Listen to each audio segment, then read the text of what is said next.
Existe uma síndrome que ataca muitas pessoas. É a famosa síndrome do impostor. Com certeza você já ouviu isso em algum momento, não é verdade? E para a gente trazer uma brevíssima definição sobre esse tema, para a gente caminhar em cima dessa definição, síndrome do impostor nada mais é do que a dificuldade de reconhecer o próprio bem. Ou seja, a pessoa realiza coisas boas, mas não se sente digno delas. Então, no fundo, a gente consegue entender que essa síndrome é uma espécie de desordem entre a razão e os afetos. Ou seja, a inteligência até vê o bem, porém, o afeto não o acompanha. Então, é quase como se tivesse ali uma alma dividida entre o que é e o que acredita ser. Então, quantas pessoas podem chegar e... Ah, eu não tenho capacidade de fazer nada, né? É, é, é, duvida de qualquer bem que se faz, enfim, fica o tempo inteiro preso nessa estrutura. Assim, nós temos pessoas que perdem cada vez mais oportunidades de realização do bem, né?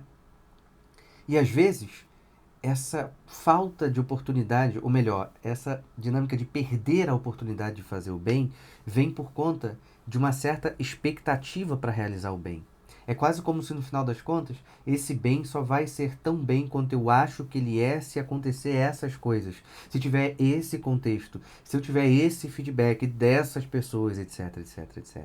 Assim me parece que essa síndrome do impostor aparece cada vez mais em uma perspectiva onde o sujeito ele não alcança a expectativa que ele quer e assim ele ignora um dado da realidade, certo? Por isso que ele sofre e sofre de uma certa forma e muito, né? Porque para a gente começar um caminho de modificação é necessário reconhecer a realidade é que você foi capaz de realizar um bem, né?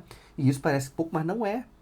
Então é necessário fazer, né, o bem, realizar o bem, ser útil em algum grau. Para quê? Para que você possa conectar-se, tocar na realidade. E não ficar numa perspectiva na ideia. Entende?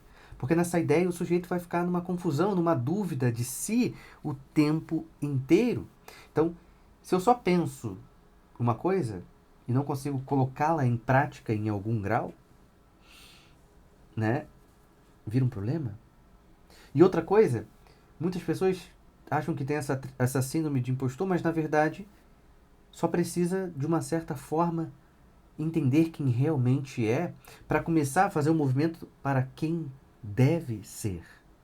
Então muitas pessoas ficam se sabotando o tempo inteiro com uma falsa humildade, enquanto poderiam estar exercitando a prática do bem, crescendo necessariamente, mas ficam aí duvidando de si. E essa dúvida de si o tempo inteiro é só a prova de falta de autoconhecimento.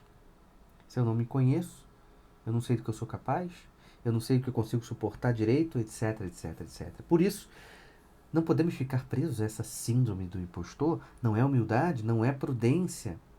É uma falta de conexão com a realidade. Como eu falei agora há pouco, em termos de definição, ou seja, a dificuldade de reconhecer o próprio bem.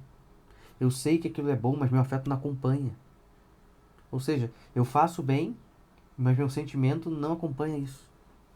Só que o sujeito, ele está esperando, muitas vezes, um cenário ideal, um momento correto. Um momento, quando eu falo momento correto, é um momento perfeito. Enquanto o bem precisa ser feito, independente do momento, para que justamente o caráter vá se formando.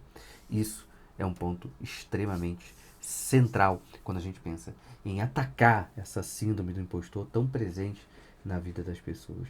Elas acreditam muito equivocadamente sobre o que elas são, se conhecem muito pouco, assim se sentem não merecedoras, incapazes de realizar e quando realizam, não acham que aquilo ali foi tão merecedor assim. Então, isso acaba sendo um problema, porque isso atrapalha a relação desse sujeito com a vida, com a realidade que está à sua volta. Por isso, você tem que curtir esse vídeo, comentar aqui embaixo o que você quer que eu fale, se inscrever no canal e até o próximo vídeo. Tchau, tchau.